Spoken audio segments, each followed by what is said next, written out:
This is Miss B Reads to You, where I read from a selection of the classics. Feel free to comment below with suggestions for future reading. Don't forget to like, comment, and subscribe in order to hear more. Chapter 5. Every object in the next day's journey was new and interesting to Elizabeth. Her spirits were in a state of enjoyment, for she had seen her sister looking so well as to banish all fear for her health, and the prospect of her northern tour was a constant source of delight. When they left the high road for the lane to Hunsford, every eye was in search of the parsonage, and every turning expected to bring it in view. The palings of Rosings Park was their boundary on one side. Elizabeth smiled at the recollection of all she had heard of its inhabitants. At length the parsonage was discernible, the garden sloping to the road, the house standing in it, the green pales and the laurel hedge, everything declared they were arriving. Mr. Collins and Charlotte appeared at the door, and the carriage stopped at the small gate, which led to a short gravel walk to the house, amidst the nods and smiles of the whole party.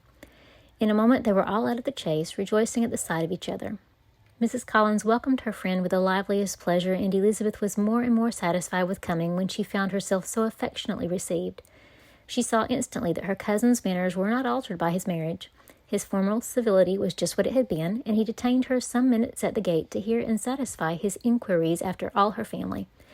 They were then, with no other delay than his pointing out the neatness of the entrance, taken into the house, and as soon as they were in the parlor, he welcomed them a second time with ostentatious formality to his humble abode, and punctually repeated all his wife's offers of refreshment. Elizabeth was prepared to see him in his glory, and she could not help fancying that in displaying the good proportion of the room, its aspect and its furniture, he addressed himself particularly to her, as if wishing to make her feel what she had lost in refusing him. But though everything seemed neat and comfortable, she was not able to gratify him by any sigh of repentance, and rather looked with wonder at her friend that she could have so cheerful an air with such a companion. When Mr. Collins said anything of which his wife might reasonably be ashamed, which certainly was not unseldom, she involuntarily turned her eye on Charlotte. Once or twice she could discern a faint blush, but in general Charlotte wisely did not hear. After sitting long enough to admire every article of furniture in the room, from the sideboard to the fender, to give an account of their journey and all that happened in London, Mr. Collins invited them to take a stroll in the garden, which was large and well laid out, and to the cultivation of which he attended himself. To work in his garden was one of his most respectable pleasures, and Elizabeth admired the command of countenance with which Charlotte talked of the healthfulness of the exercise, and owned she encouraged it as much as possible. Here, leading the way through every walk and crosswalk, and scarcely allowing them an interval to utter praises, he asked, for every view was pointed out with a minuteness which left beauty entirely behind. He could number the fields in every direction, and could tell how many trees there were in the most distant clump. But of all the views which his garden, or which the county, or the kingdom could boast, none were to be compared with the prospect of Rosings afforded by an opening in the trees that bordered the park nearly opposite the front of the house. It was a handsome, modern building, well situated on rising ground. From his garden Mr. Collins would have led them round his 2 meadows, but the ladies, not having shoes to encounter the remains of a white frost, turned back, and while Sir William accompanied him, Charlotte took her sister and friend over the house, extremely well pleased to have the opportunity of showing it without her husband's help. It was rather small, but well built and convenient, and everything was fitted up and arranged with a neatness and consistency of which Elizabeth gave Charlotte all the credit. When Mr. Collins could be forgotten, there was really a great air of comfort throughout, and by Charlotte's evident enjoyment of it, Elizabeth supposed he must often be forgotten. She had already learnt that Lady Catherine was still in the county.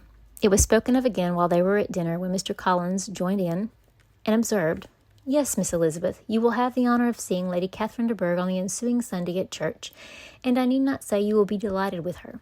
She is all affability and condescension, and I doubt not but you will be honoured with some portion of her notice when service is over. I have scarcely any hesitation in saying she will include you and my sister Maria in her invitation with which she honours us during your stay here. Her behaviour to my dear Charlotte is charming. We dine at Rosings twice every week, and are never allowed to walk home. Her ladyship's carriage is regularly ordered for us. I should say one of her ladyship's carriages, for she has several.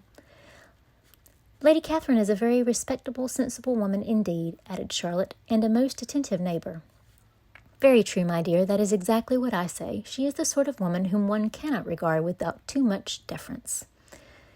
The evening was spent chiefly in talking over Hertfordshire news, and telling again what had already been written, and when it closed, Elizabeth in the solitude of her chamber had to meditate upon Charlotte's degree of contentment, to understand her address and guiding, and composure in bearing with her husband, and to acknowledge that it was all done very well. She had also to anticipate how her visit would pass, the quiet tenor of their usual employments, the vexatious interruptions of Mr. Collins, and the gaieties of their intercourse with Rosings. A lively imagination soon settled it all. About the middle of the next day, as she was in her room getting ready for a walk, a sudden noise below seemed to speak the whole house in confusion, and after listening a moment she heard somebody running upstairs in a violent hurry and calling loudly after her. She opened the door and met Maria in the landing-place, who, breathless with agitation, cried out, "Oh, my dear Eliza, pray make haste and come into the dining-room, for there is such a sight to be seen. I will not tell you what it is. Make haste and come down this moment." Elizabeth asked questions in vain. Maria would tell her nothing more, and down they ran into the dining-room, which fronted the lane, in quest of this wonder. It was two ladies stopping in a low phaeton at the garden gate. "And is this all?" cried Elizabeth. "I expected at least that the pigs were got into the garden, and here is nothing but Lady Catherine and her daughter." "My dear," said Maria, quite shocked at the mistake, "it is not Lady Catherine. The old lady is Mrs. Jenkinson, who lives with them. The other is Miss de Bourgh. Only look at her. She is quite a little creature. Who would have thought she could be so thin and small? She is abominably rude to keep Charlotte out of doors in all this wind. Why does she not come in?" "Oh, Charlotte says she hardly ever does. It is the greatest of favours when Miss de Bourgh comes in." "I like her appearance," said Elizabeth, struck with other ideas. "She looks sickly and cross. Yes, she will do for him very well. She will make him a very proper wife."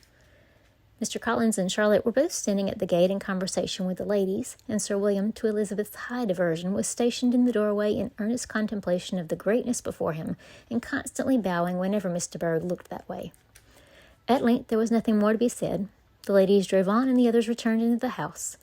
Mr. Collins no sooner saw the two girls than he began to congratulate them on their good fortune, which Charlotte explained by letting them know that the whole party was asked to dine at Rosings the next day.